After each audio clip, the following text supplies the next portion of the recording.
जय हिंद दोस्तों, मैं आपका प्यारा दोस्त आरपी सिंह और आप देख रहे हैं अपना प्यारा से YouTube channel RP Singh study centre. जी हाँ दोस्तों, आज लोग हम प्रश्नावली 2.1 पढ़ेंगे। प्रश्नावली 2.1 पढ़ेंगे। इससे पहले हम लोग बहुपद का भाग 1 में पढ़ चुके थे, बहुपद का थ्योरी। और यहाँ पे प्रश्नावली 2.1 पढ़ेंगे। देखिए, पहले गणित की बारीकी को समझिए। गणित अगर समझ में आ जाएगा ना तो आप हीरो बन जाइएगा। क्या बन जाइएगा? हीरो। और गणित अगर समझ में नहीं आएगा तो आप जीरो रह जाएगा। तो सबसे पहले गणित को यहाँ समझिए। गणित को क्या कहते हैं? ये समझिए। देखिए, प्रश्नावली 2.1 में है, कहता है कि ग्राफ का शून्यक निकालिए। लेकिन सबसे पहले हम लोग ये समझेंगे कि बहुपद में शून्यक होता क्या है। तो देखिए, हम एक छोटा सा बहुपद लेते हैं। पहला एग्जाम्पल लेते हैं हम। देखिए, हम दे दिए 2x - 4 और बोलते हैं कि इसका शून्यक निकालिए। क्या कहता है? शून्यक। तो जो ये कहेगा ना शून्यक, तो देखिए बराबर में 0 लिख दिए। बराबर में क्या लिख दिए? 0। अब देखिए, बीच में बराबर है तो पीछे किसका चिन्ह देंगे? या का चिन्ह देंगे। अब देखिए 2x, अब देखिए -4 है ना, तो बराबर के उस तरफ जाएगा तो क्या हो जाएगा? +4। बीजगणित भाग के धुआं में सभी क्या हुए थे बता दिए थे। डिस्क्रिप्शन में लिंक है, वहां पे जाके आप देख सकते हैं। देखिए, अब देखिए यहाँ पे 2 किस में है? गुना के रूप में। तो उधर जाएगा तो किसके रूप में होगा? भाग के रूप में। तो 2 दूनी 4, तो x बराबर क्या हो जाएगा? 2। यानी x का शून्य कितना निकल गया? 2 हो गया। लेकिन यहाँ पे ये नहीं बोल रहा है, यहाँ पे बोल रहा है कि ग्राफीय विधि से। क्या कहता है? ग्राफीय विधि से। थोड़ा इसे लिख लीजिए तो शून्य क्या होता है समझ जाएगा यहाँ पे। चलिए, अब देखिए, एक्सरसाइज का सवाल बनाने से पहले ना थोड़ा सा ग्राफ के बारे में जान लेते हैं। थोड़ा सा क्या करते हैं, ग्राफ के बारे में जान लेते हैं। देखिए ग्राफ क्या होता है। देखिए, इसको हम लिखेंगे y, y'। देखिए, जो रेखा इस तरह खड़ी होती है उसे बोलते हैं ऊर्ध्वाधर रेखा। क्या बोलते हैं? जो रेखा सीधी खड़ी होती है ना उसे हम कहते हैं ऊर्ध्वाधर। क्या बोलते हैं? ऊर्ध्वाधर। ऊर्ध्वाधर माने उठा हुआ। ऊर्ध्वाधर माने क्या? सीधा से समझिए, जो रेखा उठी रहती है ना उसको बोलते हैं, उसे उठना, उसे ऊर्ध्वाधर। अब देखिए, इसका नाम रख दिए y और y'। एक रेखा होता है क्षैतिज रेखा। क्या होता है? क्षैतिज रेखा। और सुनिए ना, है लाइन थोड़ा टेढ़ा हो जाता है ना, उस सब के लिए कोई दिक्कत नहीं है, ठीक ना। यहाँ पे सीखना है। क्या करना है? सीखना है, ठीक ना। लेकिन आप लोग जब भी बनाइएगा ना एग्जाम में, क्या चीज़ से बनाइएगा?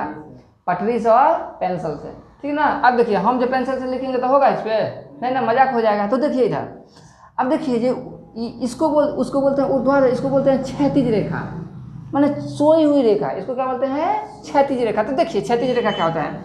इसको हम लिख दिए x, इसको लिख दिए x डैश। अब देखिए, एक है x डैश रेखा, दूसरा है y और y डैश रेखा। तो ये दोनों पर एक दूसरे को कहीं टच करती है। कहाँ का टच करती है? तो जहाँ पे टच करती है ना उसको बोलते हैं मूल बिंदु। क्या बोलते हैं? मूल बिंदु। तो मूल बिंदु इसको लिख देंगे 0, 0। यहाँ पे दोनों न्यूट्रल होता है, जहाँ पे टच कर रहा है दोनों क्या होता है? न्यूट्रल होता है। अब देखिए, यहाँ जो कटान बिंदु है ना उसके दाहिना तरफ x वाला, कौन तरफ? दाहिना वाला। जितना भी होगा ना प्लस में होगा। जैसे हम इसको लिख सकते हैं 1, 2, 3, 4, ठीक। अब देखिए, मूल बिंदु से बायां वाला x एक्सिस, मूल बिंदु से बायां वाला x एक्सिस माइनस में होता है। तो कैसे लिखेंगे? -1, 0, 0 इसको कर दिया। देखिए कैसे लिखेंगे? -1, -2, -3 और -4। अब देखिए, मूल बिंदु से ऊपर वाला y, मूल बिंदु से ऊपर वाला y प्लस में लिखते हैं। तो देखिए ना, 1, 2, 3, 4, कोई दिक्कत? अब देखिए, मूल बिंदु से नीचे y डैश, मूल बिंदु से y डैश नीचे क्या होता है? माइनस में होता है। तो -1, -2, -3 और -4। अब देखिए यहाँ पे, अब देखिए यहाँ पे, इसको ना फर्स्ट क्वाड्रेंट बोलते हैं। क्या बोलते हैं? First quadrant. तो इसको लिख दिए फर्स्ट। अब देखिए, फर्स्ट में जो है ना, सुनिए ना, देखिए इधर x भी प्लस में, y भी प्लस में। तो पहला जो क्वाड्रेंट होता है ना वो प्लस प्लस का होता है।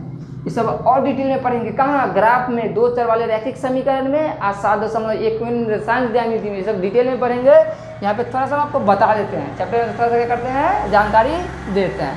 कहा कि इससे ना पहला बार मुलाकात हो रहा है। क्या हो रहा है? पहला बार 10वां 9वां मुलाकात हुआ था, लेकिन भूल गए 10वां पहला मुलाकात हो रहा है, ठीक ना। तो देखिए इधर से इसको बोलते हैं सेकंड क्वाड्रेंट। तो देखिए पहले x का मान आता है तब y का मान आता है, पहले x का तब y का। कोई दिक्कत नहीं है। क्यों ऐसा? क्यों? पहले तो y का भी आ सकता था, क्योंकि ABCD का जो अल्फाबेट होता है ना, पहले x आता है तब y होता है, इसलिए। बात समझ रहे हो ना। आप देखिए बोले कि पहले बोरे x के, पहले बोरे किसका?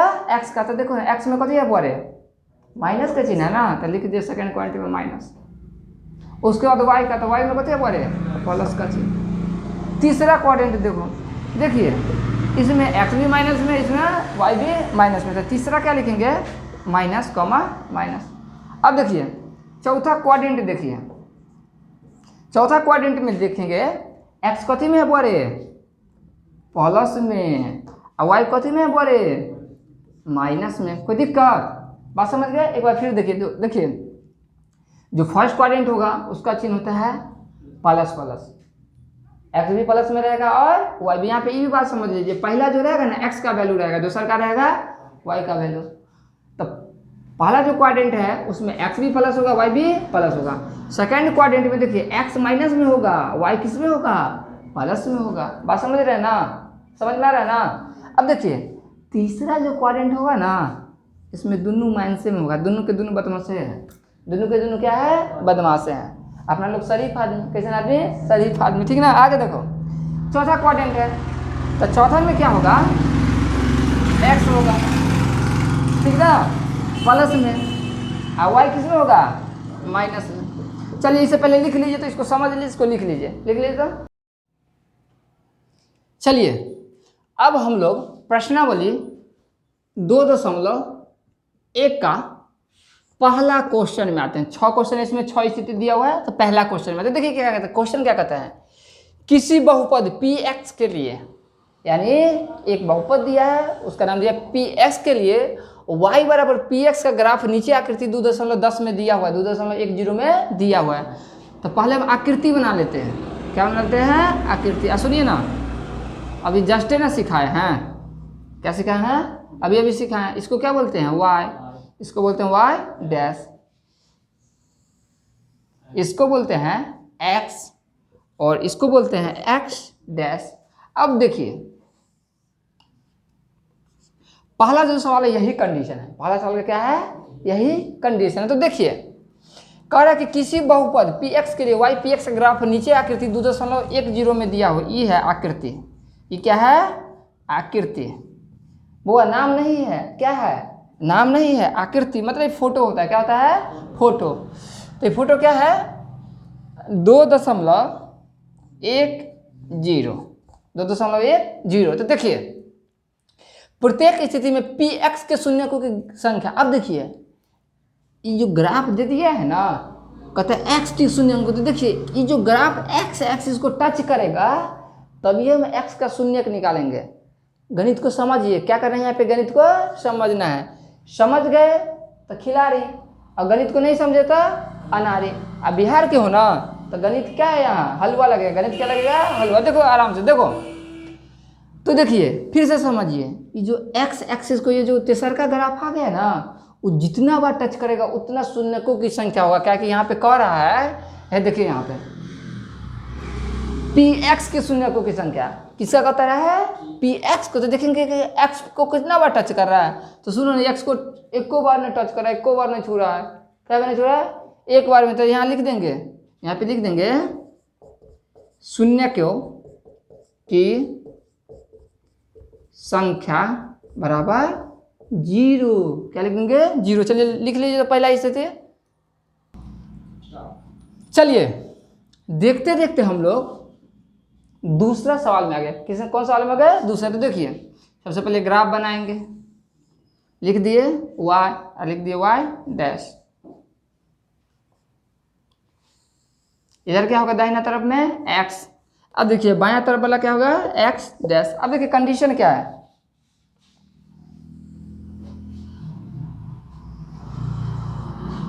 अब देखिए कंडीशन यही दिया हुआ है।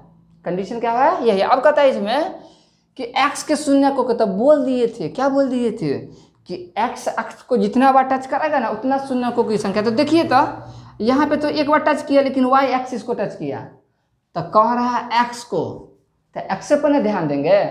बात समझ रहे हो ना। मान के चलिए कि शादी आपका ठीक हुआ है, शादी आपका ठीक हुआ है, क्या शादी करने बगल वाला चल जाएगा? नहीं ना। तो वह समझिए, हंसिए नहीं, समझा रहे हैं। देखिए तो उसी प्रकार हमको x का शून्यक निकालना है। किसका? तो हमको y से कोई मतलब है, y से कोई मतलब नहीं है। हम x के तरफ देखेंगे। किसके तरफ देखेंगे? x के तरफ। देखिए ना x को एक के बार छू रहा है, कितना बार टच कर रहा है? तो लिख लेंगे यहाँ पे शून्यकों की संख्या। क्या लिख देंगे? शून्यकों की संख्या कितना है? तो 1 है। लिख लीजिए, तो लिख लीजिए। चलिए अब 3 नंबर सवाल पे चलते हैं। चलिए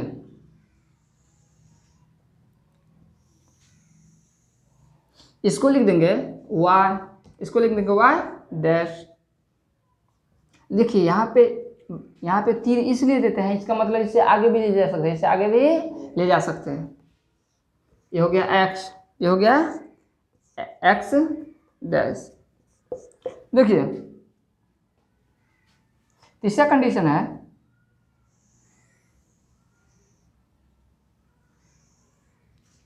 यही कंडीशन है तीसरा, यही कंडीशन। तो देखिए यहाँ पे हम देखेंगे कि x एक्सिस को ये ग्राफ कितना बार छू रही है, कितना बार टच कर रहा है। तो देखिए x और x डैश है, तो देखिए 1 बार छू रही है, देखिए दूसरा बार छू रही है, और कितना बार? तीसरा बार। तो देखिए 1 2 और 3, तो शून्यकों की संख्या कितना हो जाएगा? 3। देखिए ना अच्छा से पढ़ा रहे। देखिए तो शून्यकों की संख्या क्या हो जाएगा? 3। बहुत खुश है बुआ। शून्यकों की संख्या बराबर 3। सुनिए ना, है पढ़ने में कितना मन लगता है। तो क्या कीजिए, दाहिना तरफ में ना एक रेड कलर का लिखा होगा सब्सक्राइब बटन। क्या होगा? सब्सक्राइब। तो है, सुनिए ना, उसको आराम से क्लिक कीजिए, क्लिक कर दीजिए। अब आप सुनिए अभी अब बेल आइकन को ना क्लिक कीजिएगा ना, 3 गो ऑप्शन आएगा। कितना ऑप्शन आएगा? 3 गो। तो पहला वाला जो होगा ना उसको क्लिक कीजिएगा ऑल पे, ताकि जब भी वीडियो अपलोड करेंगे ना यहाँ पे 10th का साइंस और मैथ शुरू से लेकर अंत तक पढ़ाएंगे, समझ ना। तो जब भी वीडियो अपलोड करेंगे तो आपको नोटिफिकेशन चला जाएगा। आप घर पे बैठ के आराम से वीडियो देखिए, पढ़िए, कोई दिक्कत नहीं है। चलिए लिख लीजिए, बात समझ गए आप लोग। चलिए देखते हैं अब हम लोग 4 पे आ चुके हैं। कितना पे आ जाएगा? 4 पे आ चुके हैं। इसको लिख दिए x, इसको लिख दिए x डैश। देखिए इसको लिख दिए y, इसको लिख दिए y डैश। तो देखिए अगला ग्राफ है, इस तरीके से टच करेगा। देखिए बोल दिए थे कि x एक्सिस को जितना बार टच करेगा ना, जितना बार छुएगा ना, उतना होगा शून्य की संख्या। तो देखिए x एक्सिस को 1 बार, कितना? 1 बार, और यहाँ पे 1 बार। तो 1 कितना होता है? पूरा बाजार में हल्ला कि 1 और 1 को जोड़ेंगे ना तो कितना होगा? 2 ही होगा। तो लिख देंगे यहाँ पे, लिखे कि यहाँ पे लिखते हैं, ठीक ना।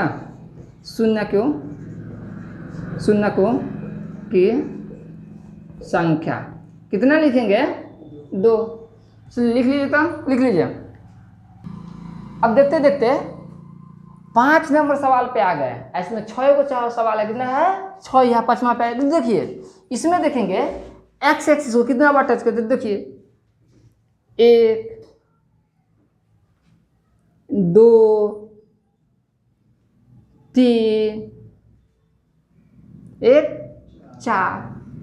कितना बार टच किया है? 1 2 3 4। तो शून्यकों की संख्या,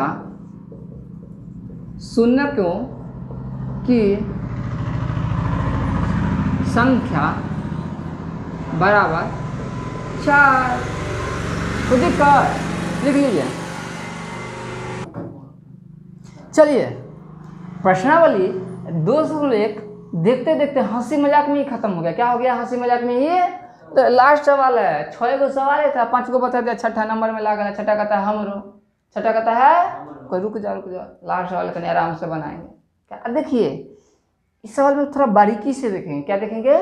बारीकी से देखिए, यहाँ पे एक बार टच कर रही है, ठीक ना। अब देखिए यहाँ पे, देखिए यहाँ पे आया वहीं से लौट गया है, तो एक के बार टच किया। यहाँ पे कंफ्यूज नहीं कीजिएगा कि दो गोलें देखते थे जरूर दो गो टच किया होगा, गलत बात है। जब ऐसे रहता तब ना दो गो करता, कि ऐसे टच है, कैसे टच है, इस प्रकार टच है, बात समझ रहे हो, वेक्टोरियल टाइप है, वी टाइप है, ठीक ना। तो इधर देखिए, तो दो और इधर देखिए, तो 1 2 3, तो लिख देंगे शून्यकों की संख्या, शून्यकों की संख्या बराबर 3।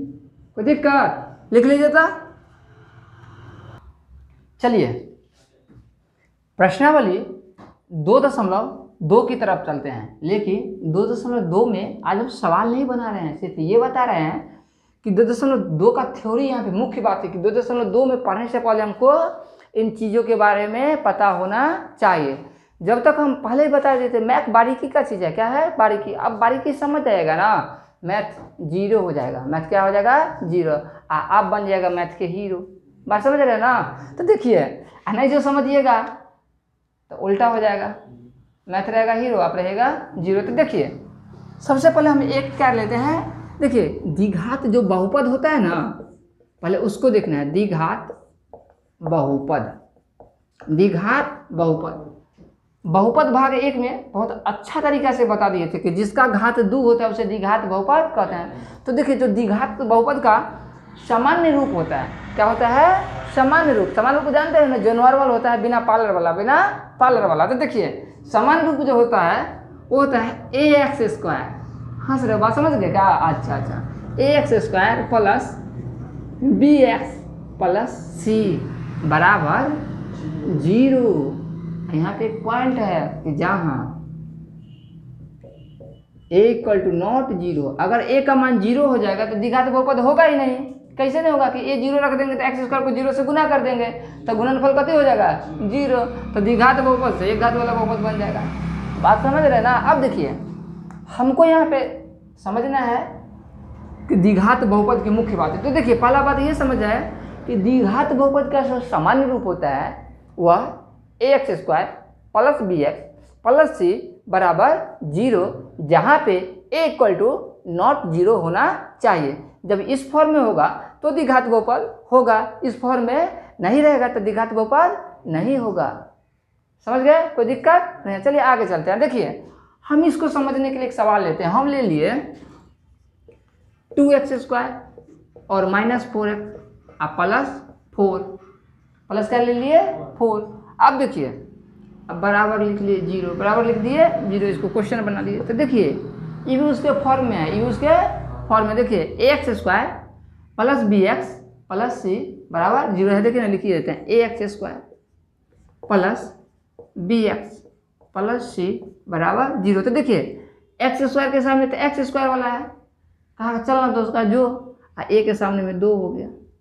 बस समझ रहे ना, x के सामने x है, मतलब चलो मिल के आते हैं, तो चला गया, तो b को छोड़ दिया तो b के सामने में 4 है।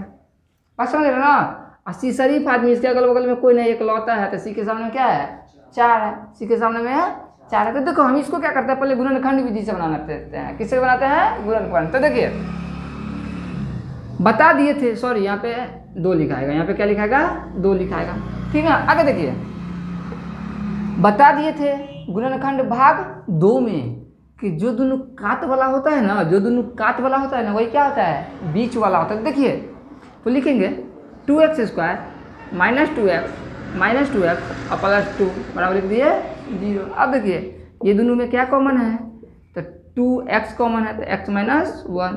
अब देखिए इसमें क्या कॉमन है -2, तो x - 1 बराबर 0। कोई दिक्कत। आगे देखिए लिख दिए हम x - 1, इसमें लिख दिए 2x - 2 बराबर 0। अब लिख देंगे यदि, क्या लिख देंगे, यदि x - 1 बराबर 0 तो x बराबर कथी 1।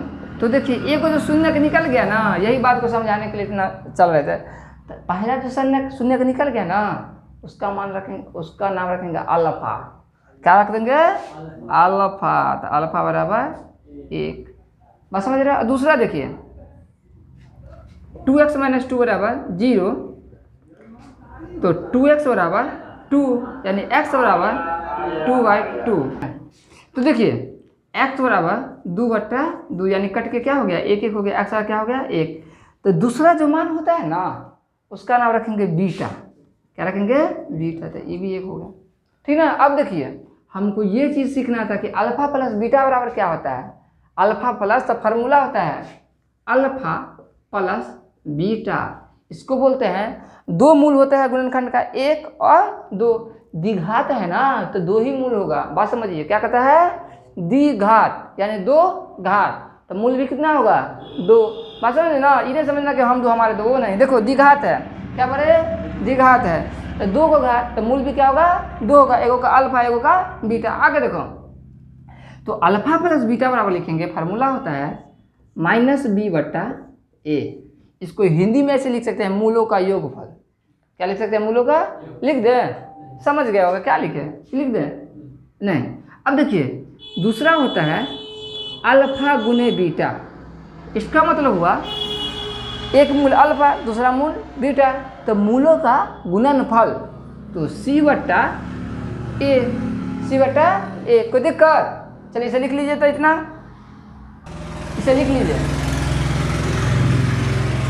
देखिए अब आप लोग को HW में ये है कि मूलों का योगफल यानी अल्फा प्लस बीटा का फार्मूला याद करना है। तो फिर से देखिए मूलों का जो योगफल होगा -b/a, उसको पढ़ेंगे। क्या पढ़ेंगे, -b/a। अब मूलों का जो गुणनफल होगा वो होगा c/a, c/a। ये आपको याद करना, ये होमवर्क दे रहा है। क्या हो रहा है, होमवर्क दे रहा है, कोई दिक्कत नहीं है। चलिए आज की क्लास में इतना ही।